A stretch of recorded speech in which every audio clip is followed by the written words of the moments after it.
and the rain tumbles down.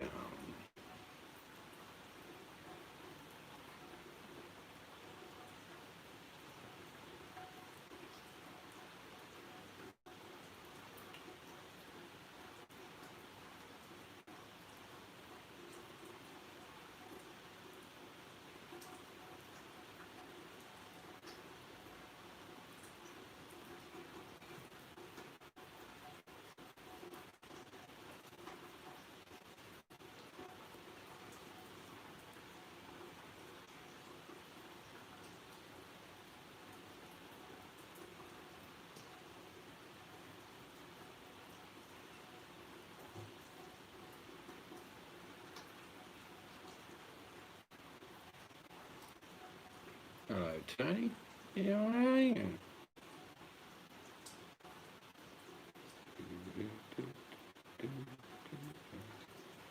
Fascism may be defined as a form of political behaviour marked by obsessive preoccupation with community decline,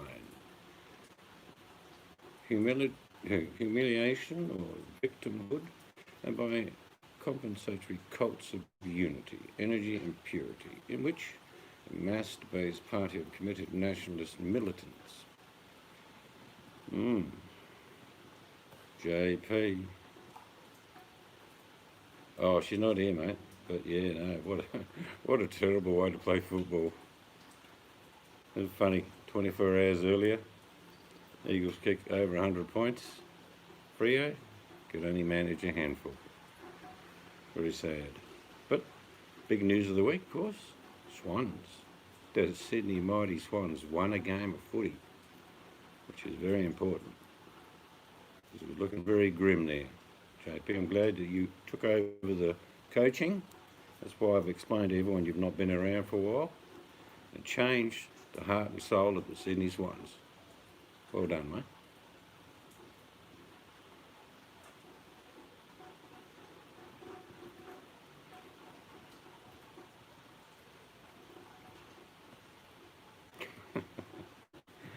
$20.23. Well, that would be ambitious, but not out of reach. Young men can turn into warriors quite quickly.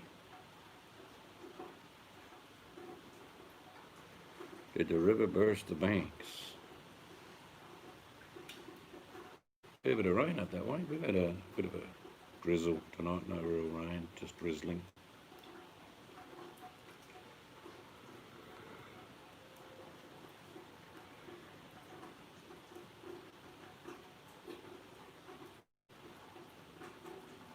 You got a sprinkle. Righto. But the humidity was quite high tonight, so the poor old footy players, unfortunately, like handling a greasy pig. I think at one stage Geelong were like 1 goal 12 or something.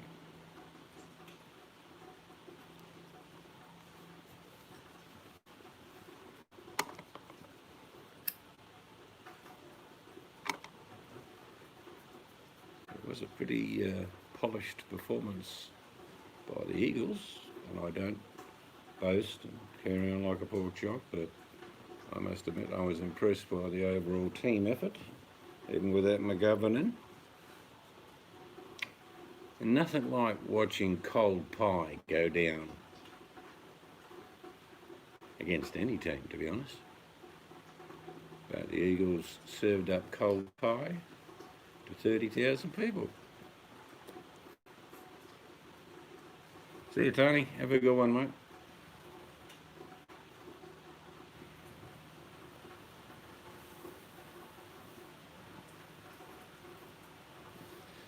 Our latest grandson is now home with Mum.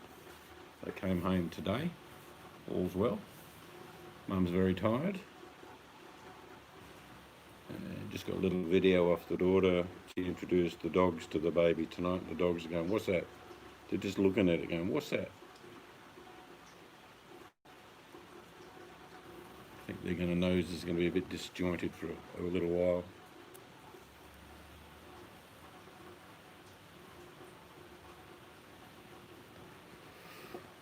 Oh, I wouldn't call them favourites, JP. I just I must admit I was surprised with a few things that happened yesterday, as in looked like a lot of teamwork instead of individual brilliance. Yeah, Josh got a bag and so did Waterman, but it was basically great team effort,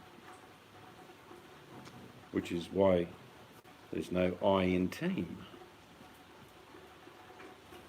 I suggested to them yesterday to take the blanket out of the cot in the hospital where the baby's been lying and put it in the dog's basket, which they did. So the dogs already know before the baby gets home something's up. What's this sniffy smell? What's this stuff? So they've done that and they live with every grandchild. It's an old way of introducing animals in the house to something different coming.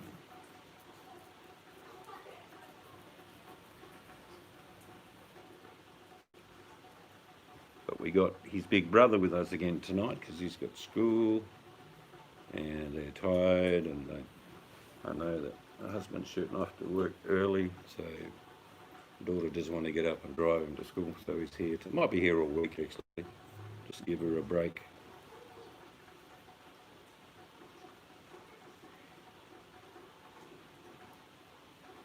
I finished painting the front area of the veranda. It's all done.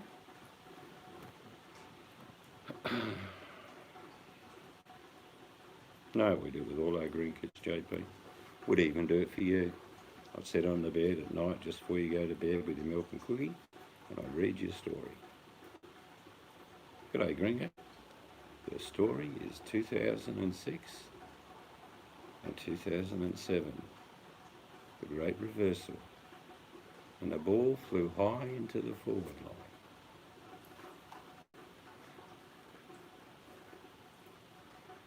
Wah, wah, wah, wah, wah, wah. That's funny. The missus says to me about 4 o'clock, should I go and water those roses? I'm thinking, no, it's going to rain. She said, oh no, I'm not sure. So she goes to start to water the roses and it pisses down. I didn't say anything. You lost your house in 2009. Have you been able to find it since? Lots of people lost houses and it's coming again. Yeah, sometimes a particular house is a particular favourite, of course. You can always move on, you can always rebuild in time.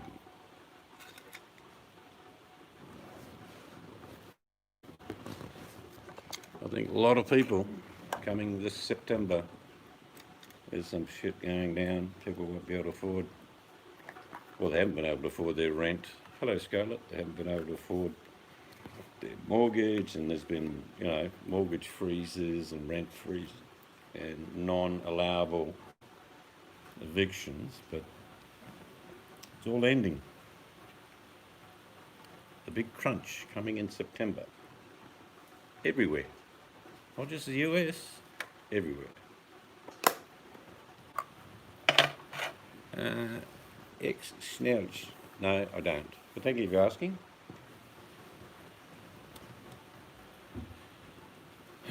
Yeah, I think the big crunch is coming.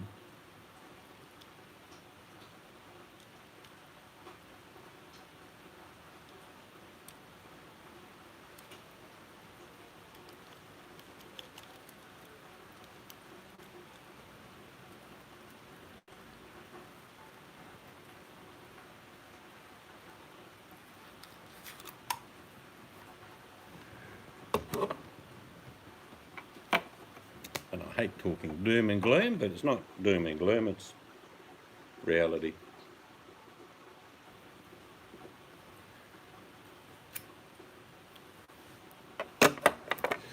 We are really going to see what people are made of, I've been through tough times. You guys are old enough to remember the 80s when, interest rates in Australia were 23%. They were. So I worked my ass off for 5 years doing 2 jobs and paid the bloody thing off. Working day and night. Yeah, there's lots of that happening, JP, which is good. I've got another bloke I want to give a bit of cash work to shortly. all comes in handy. Try and work the cash, JP. Saves you money and them. Is it illegal? No, really? It's Australian. For fair go.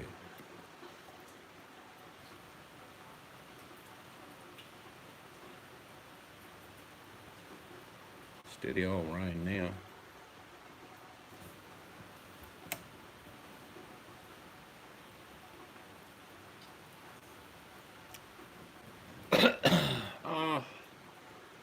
It's one of those really mysterious things. It's the rent that kills small business. You all know malls and the ridiculous prices they do that. Love cash jobs, you got an lecture and doing a few things soon. Loves cash? Yes. Yes, they love cash too. But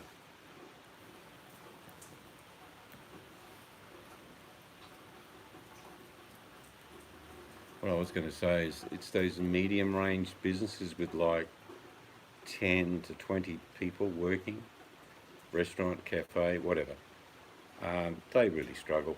I mean, you can only do so much when they keep getting yo-yoed, like open, close it, open, close it. $1,200 is better than nothing, old gringo, but it really is like pissing into the wind.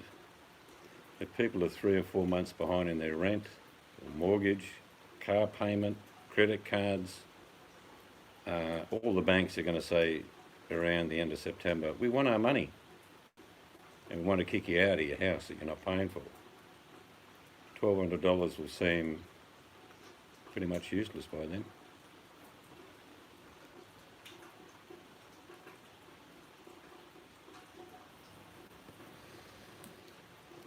It's no different here. There's a lot of people that have had a mortgage holiday, a rental holiday. People are getting unemployment checks. Yeah, they are. Same here. But I'll give you an idea. The average wage in Australia would be about 80 to 100,000. And if you suddenly put on the dole, you're going to lose your house. You're going to lose your cars. Your mortgage is going to forfeit. There's no way that you can continue a middle-style lifestyle on the dole. And there'll be a massive amount of people given the boot. But the irony is that because the vacancy rates will be enormous, they'll have to drop their rent. Sort of a payback, really. On a brighter side of things, I'm getting a full refund for our plane ticket. Excellent. We may also be getting the cover more insurance. Cool. Excellent. Well, you would think that the regulatory system would do that, but it's also good for the business to get your money back because maybe you'll spend it again. But I have a feeling, JP, we'll be meeting up in New Zealand. You can go elsewhere if you like, but not many places are relatively safe at the moment to go to.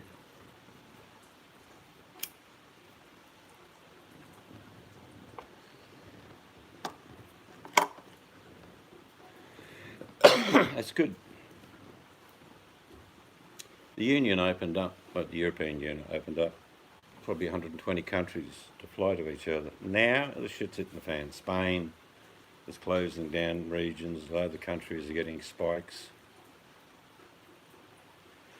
And the Republicans led in the Senate by Mitch McConnell want to cut out Social Security and don't have faith. Well, I have no faith in Mitch McConnell. Lots of them actually. William Barr. Boy, some of these boys are going to be facing the music in the future, old gringo. Some of the actions being taken by Justice Department, just absurdity. You know, there's lots of whispers about, is this changing America from democracy to fascism? Well, maybe. You're a lot so more welcome over there. Yeah, we can go anywhere we like, but West Australians are pretty canny. They're just holidaying in our own state. Reports of all the resorts that tourists normally come to our state are full of West Australians. Down south, up north, which is great. There's some great reports of tourist destination in our state not being able to cater for everyone.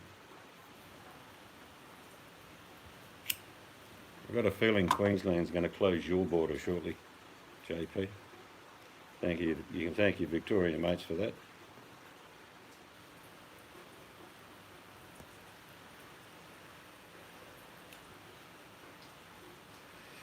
Yeah, look, I think what it boils down to, if I was an American, I would be changing the vote to go to Democrat. I don't care about Democrats or Republicans at all. I care who runs the country, and I care that the country is run well. That's it. Well, things may be bad in the States with the rioting, but do you think it's a good thing to send in stormtroopers to fix it? When you have a perfectly functioning National Guard on standby, if required? Or maybe it's a good political move to show, unmarked vehicles picking up people off the street, not telling them anything.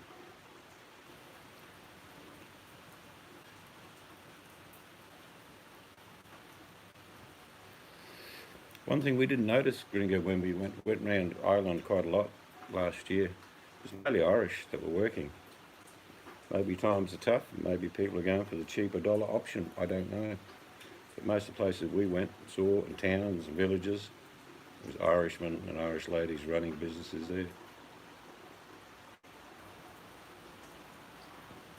It's too much for the police to handle. All I can say to that is poppycock. The reason why that's being done is a show of force only. It hasn't solved a damn thing. It's just showed a show of force.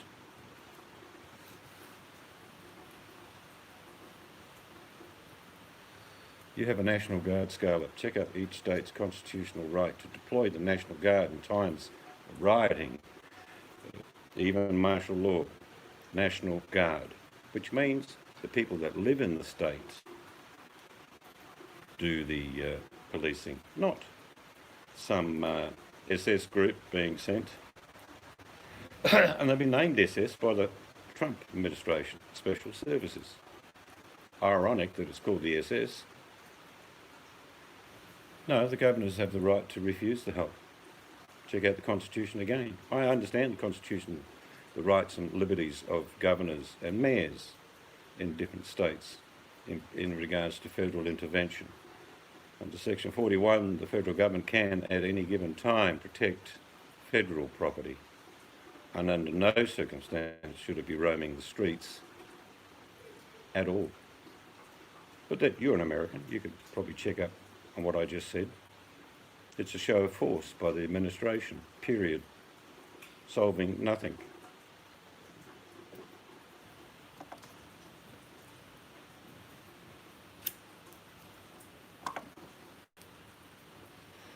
All I want, it's a legislation under federal law.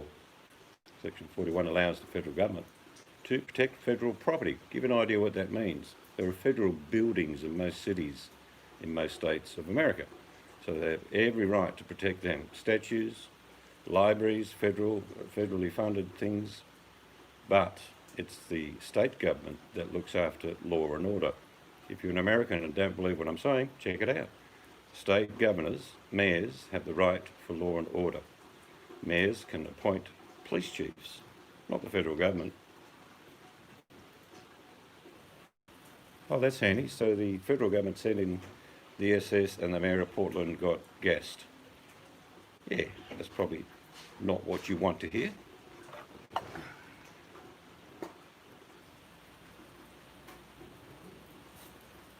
And the oversight committees coming up in the next 6 months are going to be very interesting.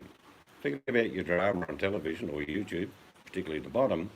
Just watch for Senate inquiries, subpoenas. It's going to be great. Oh, so Scarlett Popperfield agrees that the Mayor of Portland deserves to get maced. It's very sad what you just said, Scarlett. No one deserves to get maced.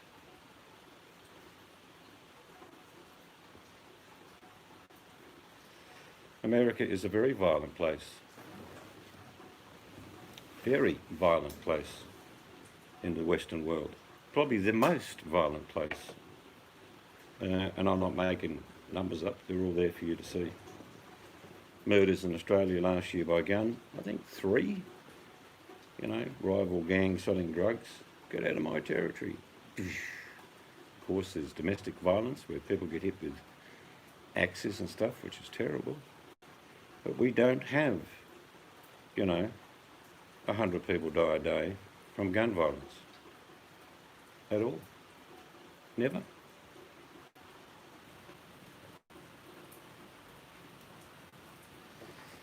I saw one Republican years ago use these words. Guns don't kill people. Democrats do. Yeah, that's pretty one-eyed, I guess.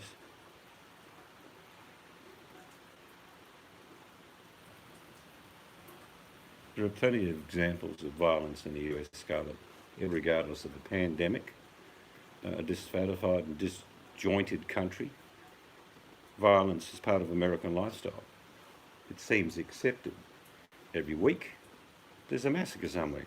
10 people murdered, 20 people murdered, 18 killed. And it's like the population numbed to it. It's like, oh well, another mass shooting every week.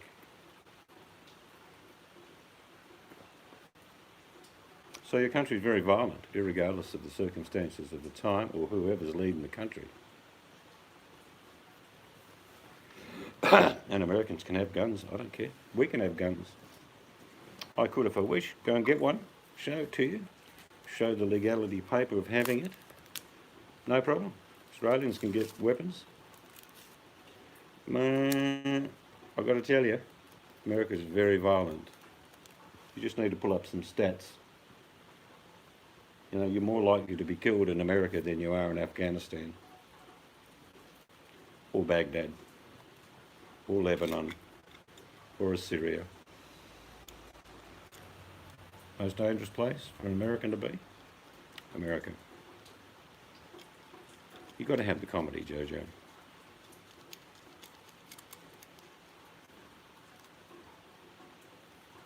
That's the saddest part, is the people listen, read it online, a newspaper or a real newspaper. 12 people massacred in Arizona. They go, oh, that's terrible. Right, who's playing on the weekend in football? It would be a national horror here if that happened. We had one mass shooting.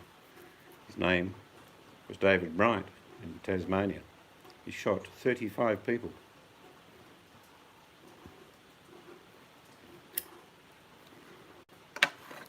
But that's it.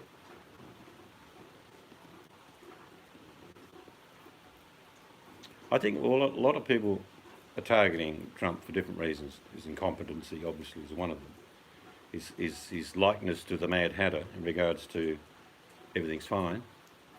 But it's the surrounding crew that aren't going to get unnoticed. Well, my brother's not murdered. I feel sorry for you for the loss of your brother through violence. I'm an ex-prison officer. I understand the circumstances of why some people kill. In Australia, it's normally instinct immediately. In other words, someone catches his missus in bed, shoots the bloke, or kills him. But your country is extraordinarily violent.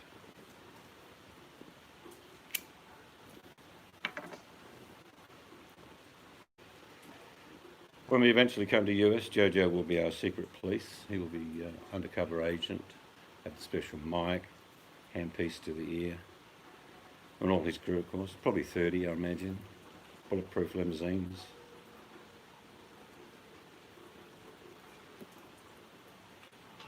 I think everyone in their own country decides how they want their country to be, and Americans decide that they want the right to bear arms. The one thing that Americans are losing is the First Amendment. Believe me, I can see it. Maybe a lot of Americans are too close to the fire. They don't see what they're losing. Your First Amendment is being shredded.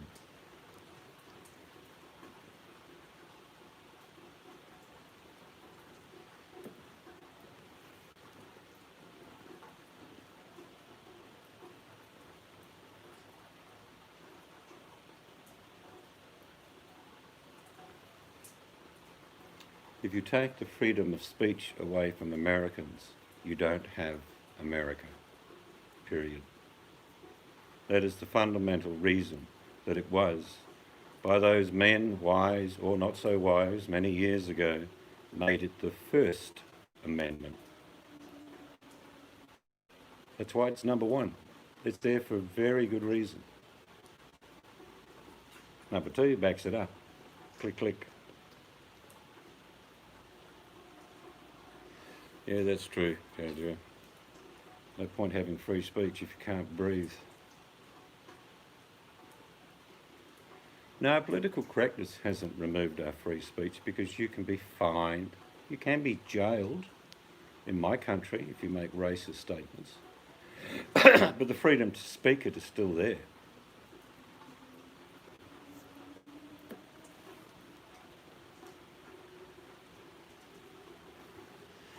No, not really. The reason you'd be using the Second Amendment, old Ringo, is because you've lost the First Amendment. Think about it.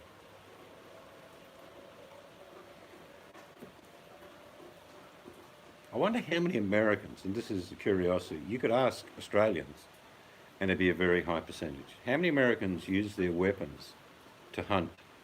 There'd be quite a lot, don't get me wrong, but it'd be a very low percentage.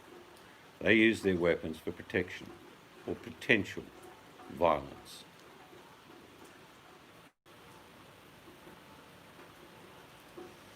But like I say, there's no point if you don't have the First Amendment, the Second Amendment.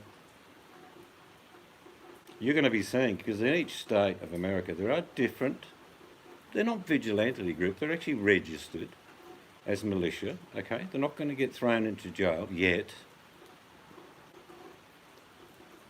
Who's on third? Not first.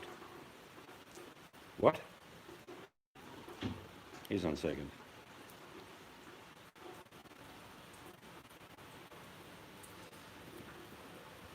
I think the fundamental difference in the way I think, and I've had weapons in the past, I can get them again if I want, is that I think of weapons as a tool, not a form of protection. And it's very sad when you think that the answer to the question is, the reason why most Americans have weapons is to protect themselves. You need to ask the question, why? Now I understand, Gringo. Like I say, I've known Americans for a very, very long time, and they love their Second Amendment, where they can actually even just use it to take their sons out for target shooting against targets on their property. Without the Second Amendment, you probably wouldn't be allowed to do that.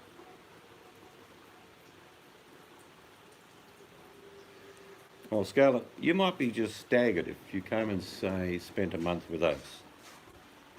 You wouldn't see a weapon. At all. And you wouldn't feel threatened. But the fundamental question is why people need to have weapons to protect themselves.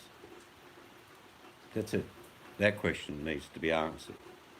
To go to the secondary means of having a weapon to protect yourself is ignoring the reason why you have to protect yourself.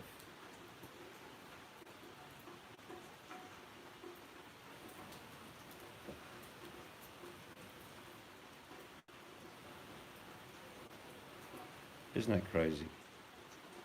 That just wouldn't happen here, old Ringo.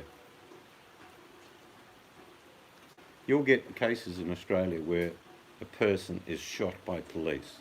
It's usually someone off their face, and there was one 2 days ago. A middle-aged lady was in a park, and a young 30-year-old man was stabbing her. The police arrived, didn't even ask him to stop doing it. They just shot him dead. Game over. She is in a critical condition even as we speak today through knife wounds.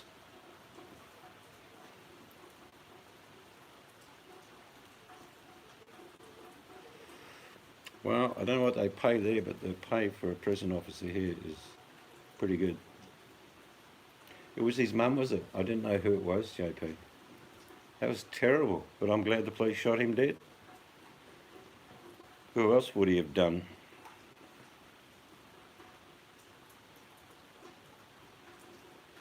So that's where you'll read in Australia, gun death. Police officer shoots crazy fucker. JP could not recall the time he walked down anywhere where he lives and someone pulled out a gun and said, "Give me your wallet." Good night. It just doesn't happen.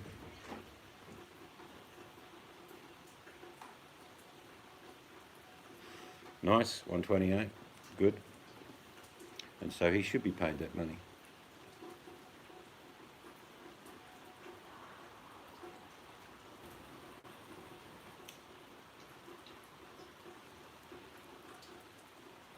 Pretty tough jail though, Los Angeles County Jail. Prisons always talk to each other all around the world. I probably knew of about 8 different prisons that we corresponded with, different ideas, sharing procedures, etc.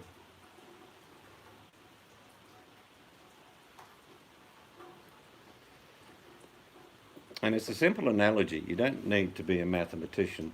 It would help, I suppose. But if you removed all the guns that were used to protect each other in America, the death rate from guns would be reduced dramatically. Am I suggesting you remove your Second Amendment? No, I'm just pointing out a mathematical fact. No gun, less deaths. See you, JJ. Have a good one.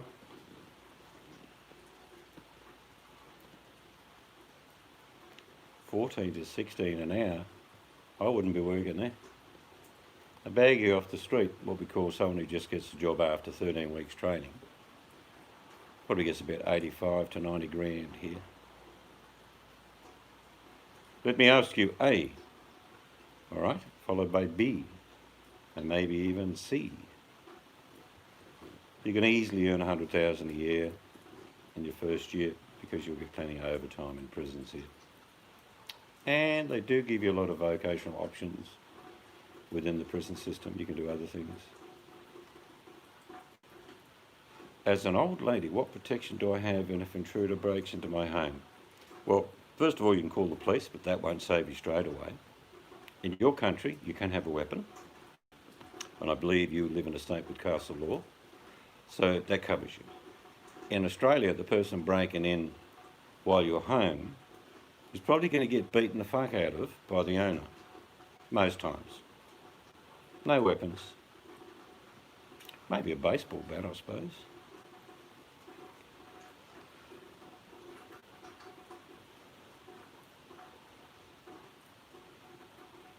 There was an American that I met probably 20 years ago when he came to Australia, and he was from Texas, but he lived in New York, etc. And he walked around, he said, "I just can't get over and no one's giving you the eye here." And I said, "What are you talking about?" He said, "Where I walked in New York, in the Bronx and other districts," he said, "you're always flicking your eyes backwards and forwards. Here, no one does it." I said, "No." He said, "Do people have guns?" I said, "Yeah, they have guns."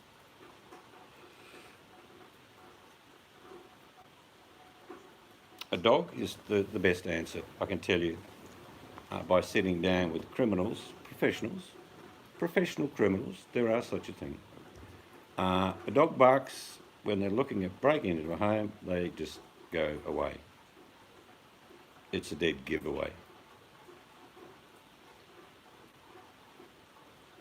I think that sums it up. Americans are scared of Americans.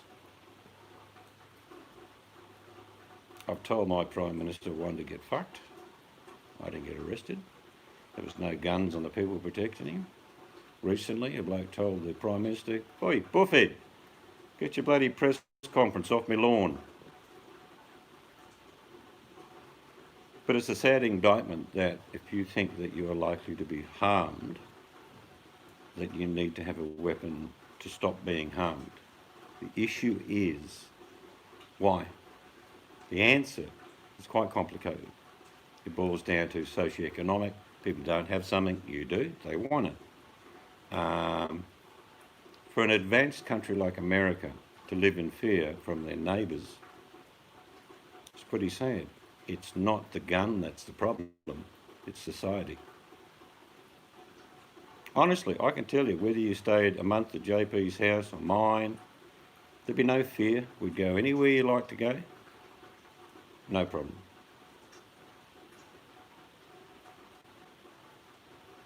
It's your society. Your society's been bred to fear each other. You even have, someone sent me a list of videos once, and it was from Florida, and it had about 10 different videos. It had weapons, it had security screens, it had monitoring 24-hour surveillance, it had a whole heap of shit. It was like basically saying, guess what, guys? You in your own home live in like a prison. It's the only place we can protect you. And it was done with irony, and I thought, yeah, I get it, but I don't ever look. I'll sit out the back in the dark. If some buffhead come over the fence and say, oi, buffhead, fuck off. And he'd go, you shoot his pants. Or if a dog barked here, like you're saying, I've sat down with criminals who professionally steal and will keep doing so even when released. But a dog, 99% of the time, they want nothing to do with a dog barking.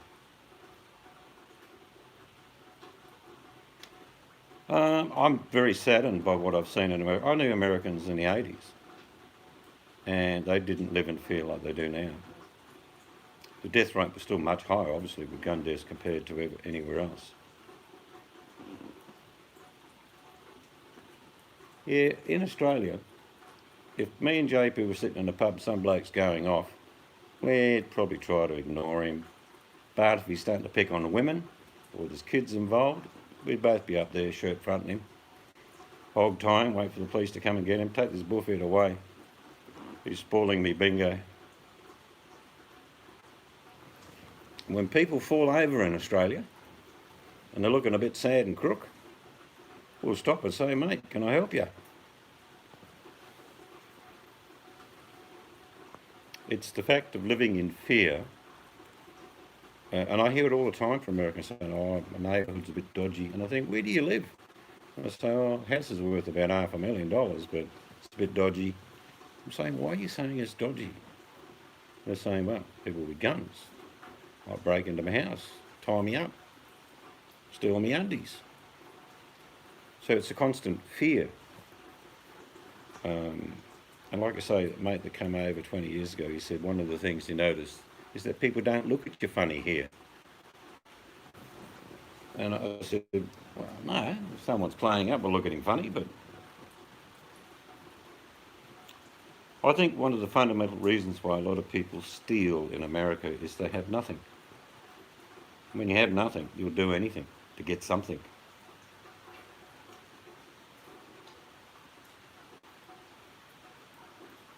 Is it, in America, is it illegal not to file your taxes, Scarlett? Or that's not a problem, you can just never file your taxes? You've got to file your taxes here, mate, because they'll come and get you.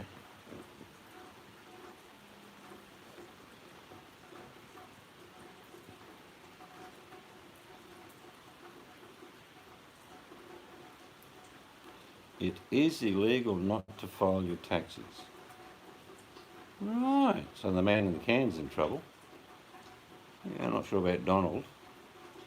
He's not showing his taxes. Mind you, the judge made a decision 3 weeks ago, he's going to have to. Not happy. Maybe he'll pardon himself. So what do you think is the percentage of lazy buggers in America, Scarlett, that just don't want to work, and they want social fed money, all the liberties of all those little departments that help them out? Because the best form of removing poverty is a job.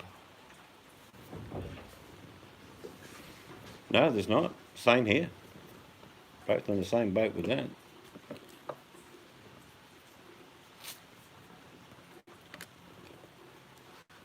Oh, that's unsustainable, Scarlett. Mathematicians and economists will agree with what I'm going to say next, because they're the ones that thought it up. You can, at any given time, allow 5 to 7% of the population to do nothing. You can get away with that. If it hits 40, the system collapses. Actually, it hits 10, it collapses.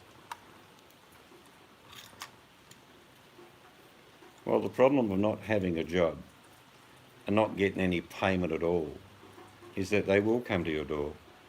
They will probably asked nicely the first time, Mrs. Scarlett, can you give me a box of food so I can feed my family? And you will. I'm sure you will. Then the next day, another bloke and his missus pull up in a car. Hello, Mrs. Scarlett. John said he came here yesterday and you gave him a box of food. I haven't got enough to give you. Well, here's my gun. Now give it to me. You need beauty sleep. Well, there's 20 minutes gone, I suppose, JP. Have a good one, mate. You got footy on every day for a month now.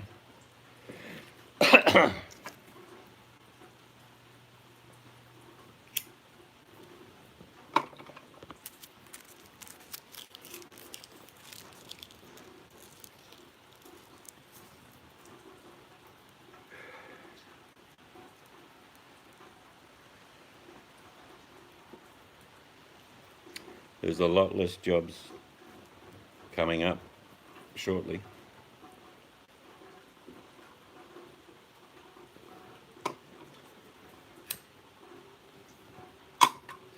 And long after those tents that a lot of those virus stations have been using around the world are no longer required for the virus, they would be put up to feed people. Trust me. You're going to see that.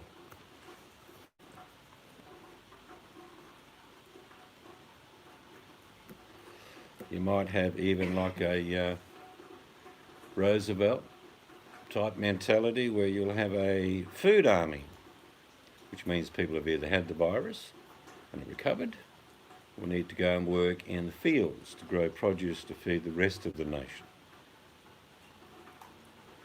There were. I did see them, unless you're telling me everything I saw on US television was fake, like fake massive tents where people were underneath getting out of the sun, taking samples. Yeah, you had them. Yeah, it'll be bigger than that. There'll be food armies, Scarlett. During the World Wars, the population was nowhere near as big as it is now. One thing that one guy did say online, which I thought was funny, but probably true, one of the things that this coming major problem that the world will have is that Americans will be less obese. And yes, it was meant to be funny. If you haven't got enough to eat, you'll lose weight.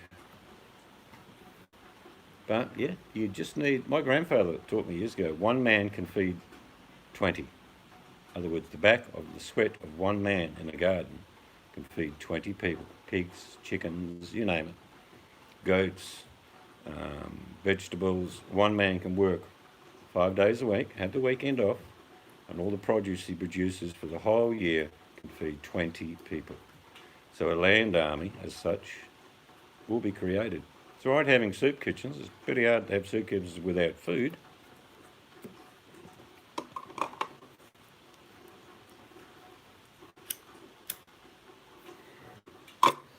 Well, throughout history, what happens when things get really, really tough is that populations leave cities.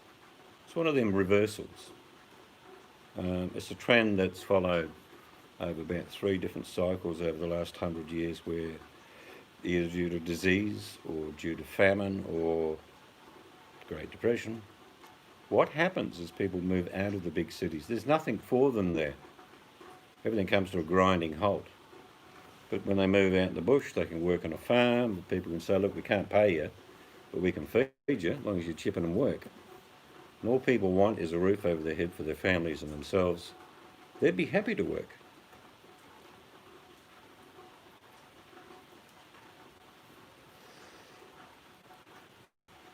Yeah, that's sort of an ideology based on Darwinism, survival of the fittest. But it's not true, because we would look after the weak and infirm as well. Yep, you have to be smart, you have to be versatile, you have to be resilient. If you don't like pumpkin soup, and that's all we've got for a month, you will end up liking pumpkin soup, trust me. All these people say, I'm not eating pumpkin soup, I will never eat pumpkin soup. It's not going to happen. 3 days later, can I have some pumpkin soup, please?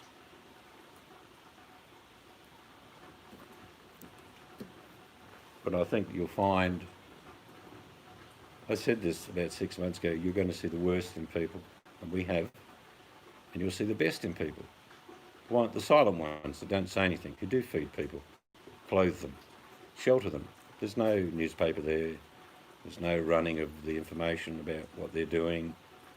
People will do that. So it's not the survival of the fittest, because as a society we know people are old and young.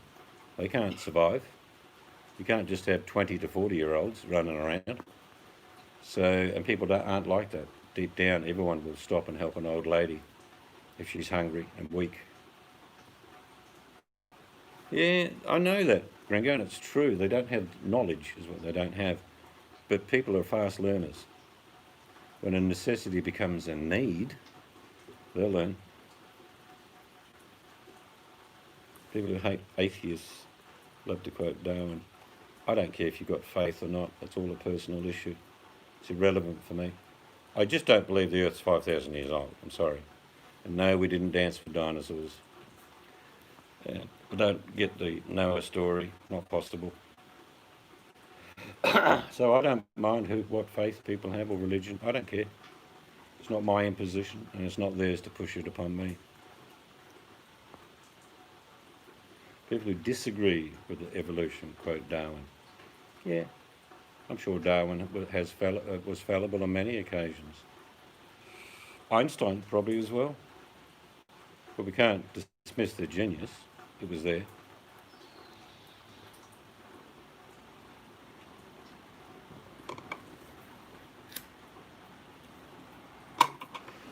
See, creationists and evolutionists actually should never disagree.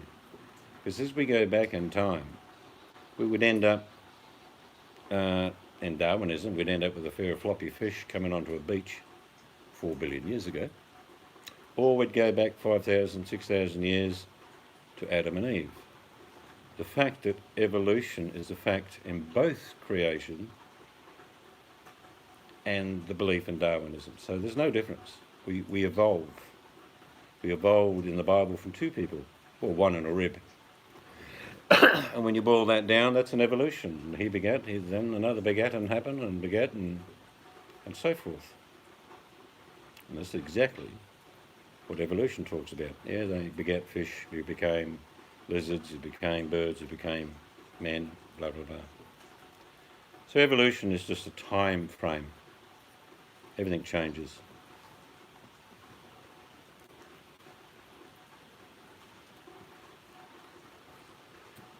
So a person's faith is theirs. Doesn't have to be advertised. Doesn't have to be knocked on someone's door saying, look, this is what I believe in, so you should believe in it. No.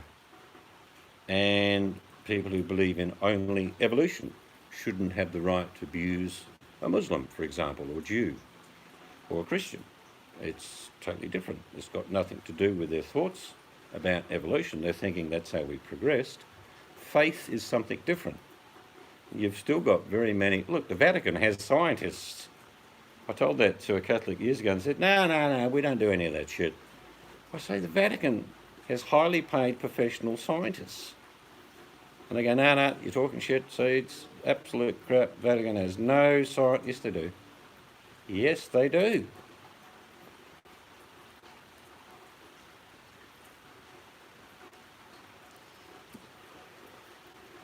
Person's religion, colour of skin, ethnicity, cultures, gives you no reason to clash with them. They're just different. The Vatican is the second most corrupt organisation on the planet after the Trump administration. I agree with you, Scarlett. Thoroughly.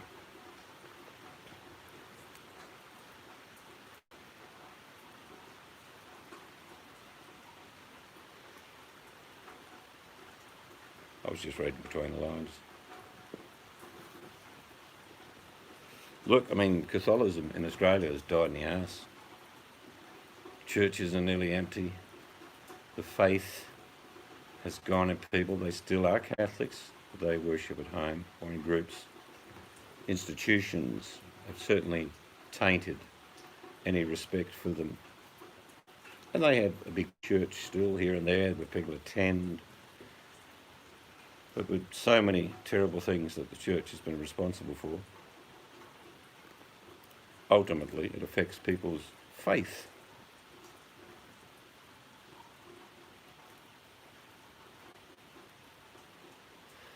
Well, it's not just Catholicism that has that, of course. In Australia, we're trying to hunt a lady who ran a girls' school in Australia, who sexually abused girls over many, many years. She went back to Israel and is being protected by their system because we want to extradite her to Australia to face charges. My Ronald Reagan imitation. Well, there you go again. See, it's being rational and sense again. Stop it. Yeah. Oh, it's not a documentary. It's a legal challenge that's undertaken over the last 9 years, Scarlett.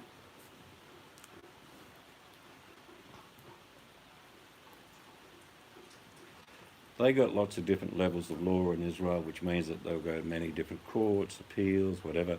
Eventually, she will be brought to Australia to face sexual offences against young girls. There's a doc on that. Okay. Which is just an ongoing argy-bargy in Israel. The latest is the lawyer for the lady is saying possibly the court should understand that on some occasions, he used the word some, maybe the girls were provocative and they were asking for it. That is a standard line from a pedophile. I used to give sex offender courses within the prison system, and I can tell you that is a standard line. The victim was asking for it. Trust me.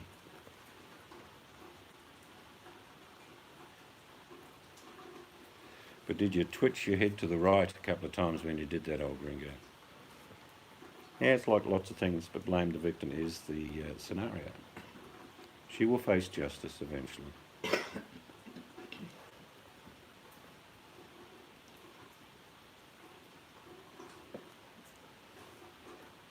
Well, that's one way to do it, is to kill the messenger. How is Michael Cohen going these days? Just a stone's free as a bird. Actually, I don't know whether you know, but I'm very interested in law and legislation in regards to the powers of different countries' leaders. It's not what Mr. Trump is doing, it's what he's saying. You know, yesterday I heard a report that Trump was going to exonerate and pardon Martha Stewart. I mean, I don't know what sort of crazy that comes from, but it's just crazy. You're not supposed to, as a legislator or president, say things like that.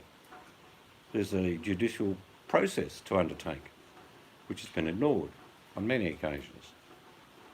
But there's a reckoning coming for all that nonsense, like sending in the SS to Portland. Did you see him say that? Yes. Yes, he wanted to. He's on this pardon binge, Scarlett. You need to look it up. You'll see what I'm talking about. He wants to pardon a lot of people because the people he pardons may not talk about him.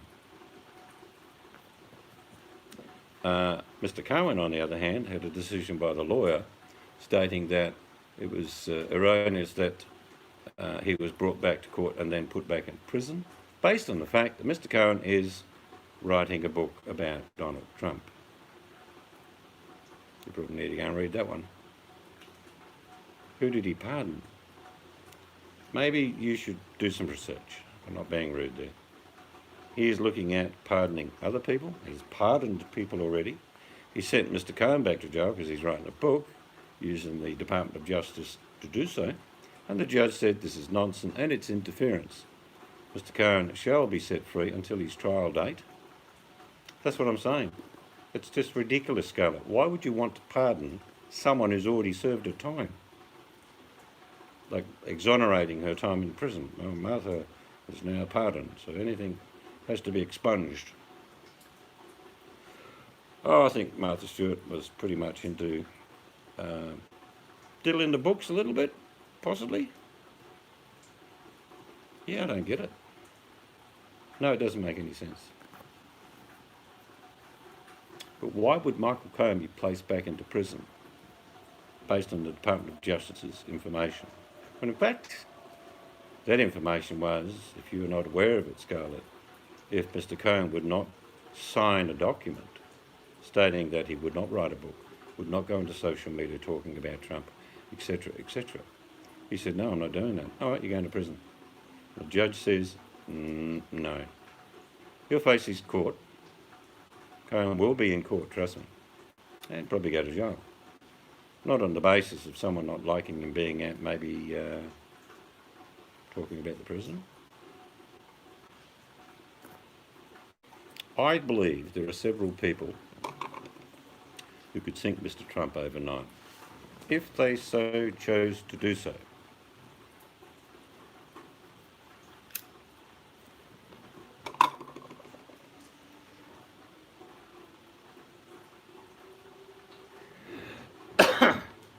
I remember the Nixon debacle,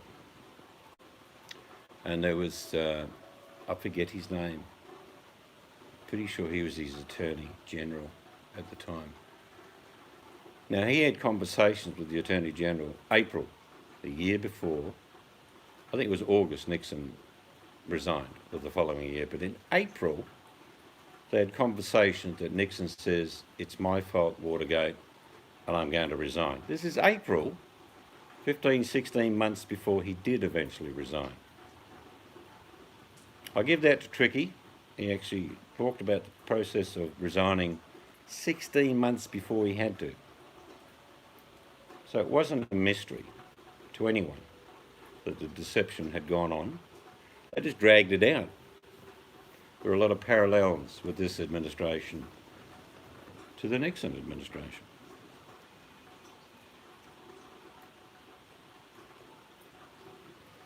There's one group of people that are going to sink Trump, guaranteed, Scarlett, and they're voting in 6 weeks' time, and then they're going to be at polls November 3rd. They're the people who are going to sink Trump, without a doubt.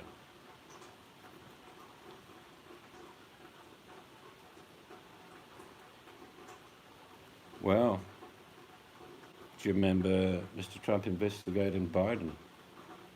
Overseas, of course. Maybe asking that they could do an investigation, which they did, and they found no corruption with Biden or his son at all. Mind you, it would have been good dirt to have, but the fact that that was undertaken is illegal under American Constitution.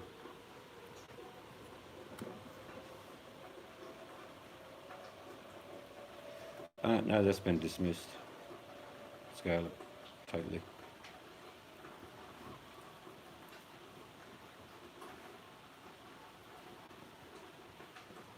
And Joe Biden has, for all of his life, declared his tax returns. And as you say, that's a legal requirement for Americans to do so. Well, you can say whatever you like, whether it was legal or illegal. It's been shown to be legal, whatever occurred, not illegal. The illegal part was the investigation of Mr. Trump asking for an investigation in a different country.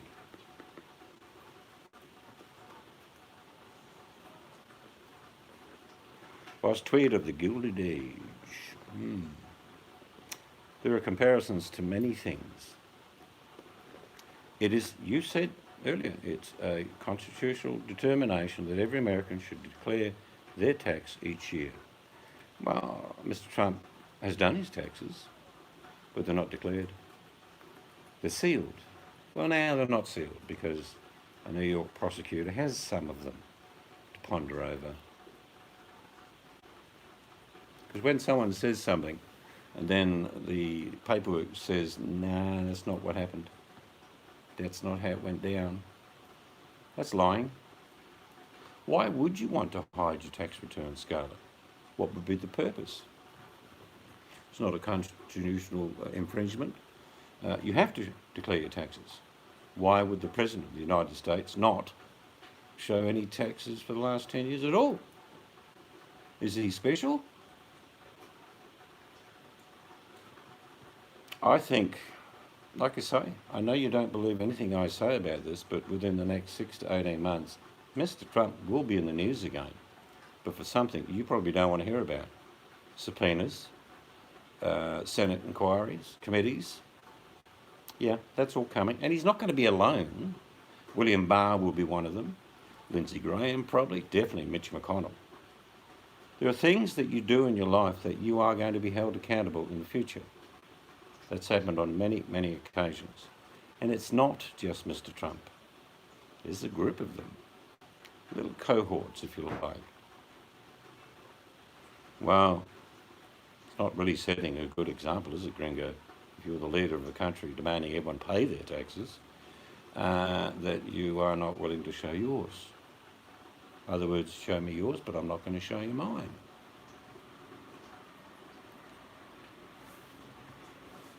You think Biden and Obama and Clinton's will be subpoenaed? Well, probably if Hillary's the president, she won't be subpoenaed. She'll just use Trump's rule of law. Do it my way or the highway. So maybe just Biden and Obama. The reality is that this is a very corrupt administration on many levels. Department of Justice level, doing unconstitutional things, blaming everyone else for the problems of the country. When in fact, if you're elected leader of a country, Scarlett, it is your responsibility, period, for everything.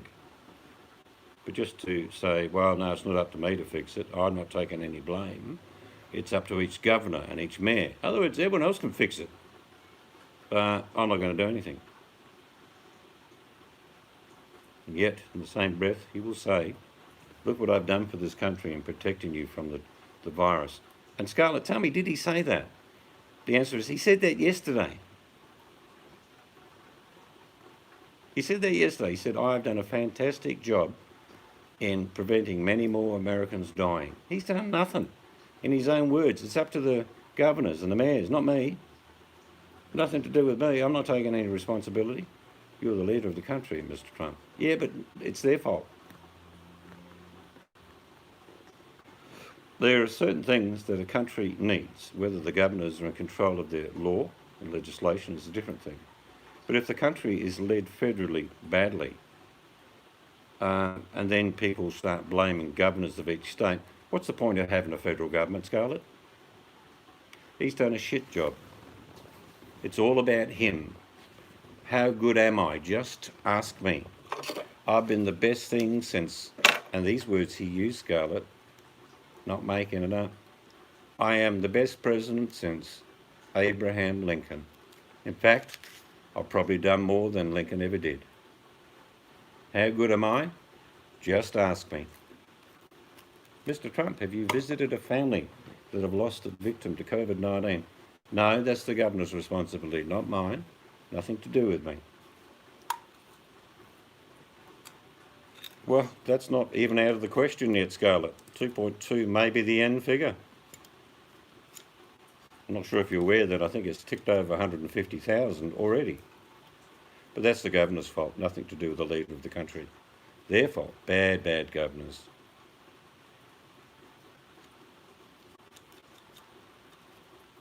I know you don't see it because you are rose-coloured tinted glasses, if you like, in regards to whatever Trump does. I imagine if he defecates, you'd want to get a mould and put it on a stand. Well, this is what I've seen as an outsider, Gringo. I've heard words like, if you don't send your kids back to school, we will stop all federal funding. That, in any plain language, is a threat, first of all. And if you don't, fix your problem in Portland, we will send in the SS. That's uncalled for. I don't know what I said that upset you, but okay, goodbye.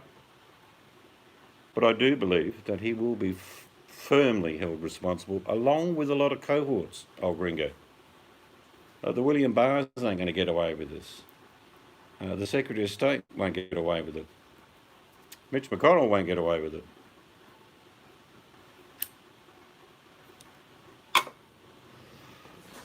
But I'm free to speak my mind. I do have my amendment in Australia that allows me to do so. I don't have to agree with you. You don't have to agree with me, and that's fine. But I do think it's going to be a crunch time. I want Americans to vote for whoever can make their country better. And at the moment, the reason I'm saying that is because it's not good.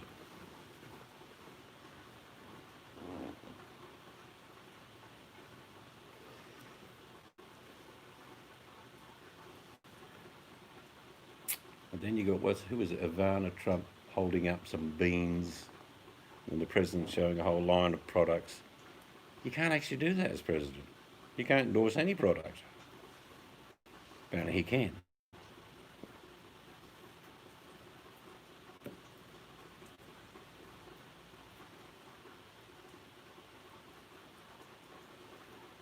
But time will tell. The people will speak. And they're going to start speaking in about 6 weeks, I believe. There's several states that will be doing their postal votes very shortly. Within 40 days, I think someone said. Yum, chorizo and eggs. Don't you like the way the chorizo colours all the rest of the food? With that goozy red stuff. Paprika.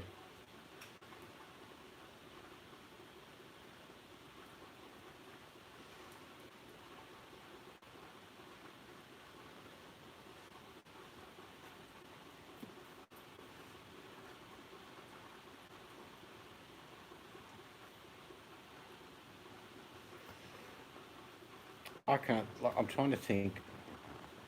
I did read the history of McKinley, who was the president, who wasn't very good, apparently. Of course, I wasn't around at the time, so I can't give you justification or truth on that matter. But in my living time, like I say, I'm neither a Democrat or a Republican, but I thought Reagan was good for the people. Might not have been a very good president, but he was good for the people. I thought on occasions Jimmy Carter did well. But like I say, it's perspective. A leader of a country should do that, lead. I think that's about the most simplistic question and answer. What should you do as leader of a country? Lead, not blame.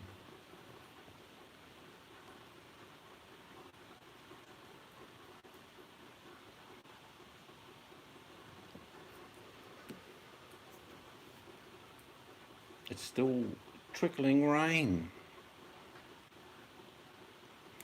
Well, sort of drizzle really, isn't it?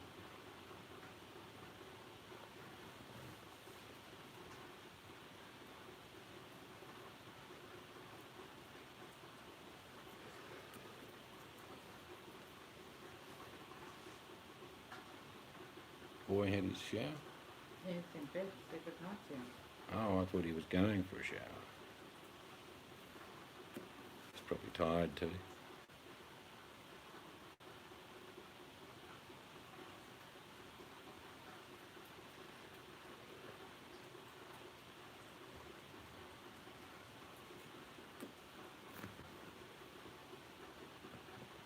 Which is about where we're going shortly, I imagine. Yeah.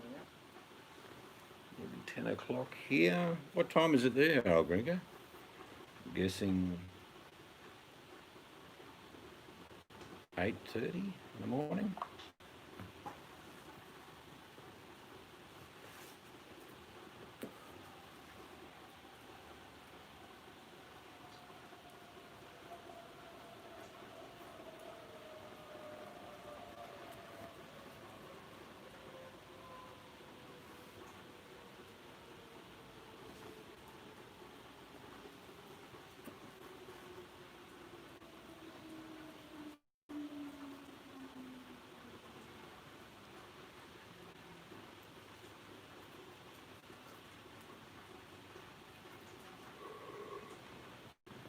I'm glad that painted's finished. It was never going to end.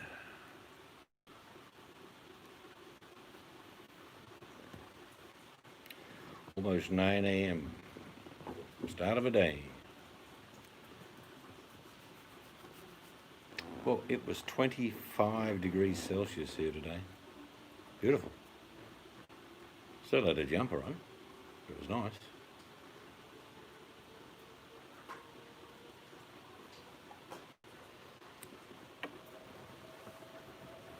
I'm getting some seeds ready, some cucumber, tomato, chilli.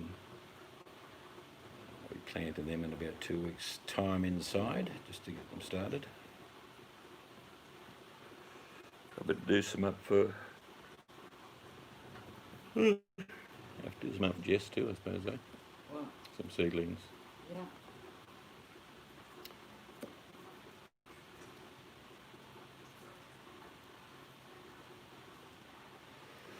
And of course pumpkins, watermelons.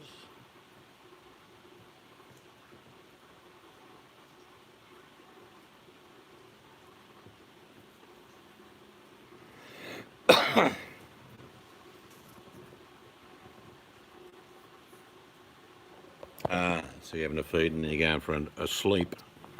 I know what that's like. You do sleep well after a night shift, that's for sure. Anyway, we're going to toodle off. Whoever who is there, good Yeah. night. And enjoy your day, best you can. And we'll catch up with you another time. Bye-bye.